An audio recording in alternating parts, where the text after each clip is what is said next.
大家好，今日係12月16號星期二，咁又琴日咧就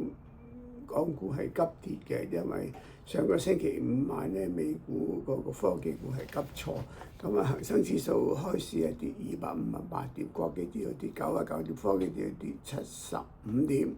咁就曾經一度就回升翻少少。咁但係都係繼續到上晝收市都係跌200幾點，咁啊阿里巴巴、騰訊、小米領跌啊，阿里巴巴跌2.5%，騰訊跌2%，小米跌2%，匯豐跌1%，百度跌3.5%，咁仲有醫藥股跌，信達生物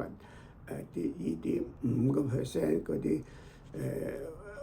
生物醫藥股急挫嘅，歌禮生物跌11%，百濟神州跌8.2%，開放生物跌6.7%，但係保險股逆市上升，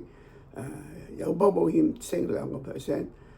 平保升3%，中國人壽升2%。上晝收市恒生指數跌239點，國企指數跌109點，科技指數跌101點，成交1082億元。下晝跌幅擴大到300幾點啊！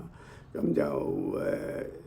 阿里巴巴跌3.6%，騰訊跌2%，小米跌2.8%，匯豐跌1.36%，中芯國際跌4.6%，美團跌1.8%。咁就收市恒生指數跌348點，國企指數跌161點，科技指數跌109點，成交2043億元啊！科技股拖累港股下跌。咁啊，琴晚咧美股係先跌後回穩少少。咁啊博通、甲骨文跌5% 同3%。咁就Tesla 推出Robotaxi 升3%。咁啊，英偉達升0.8% 啊，咁啊道瓊斯跌41點，標普跌11點，但係納斯達克指數跌138點，咁啊港股預託證券係下跌，夜期亦都係下跌，咁估計今日港股係再跌，不過跌幅會收窄。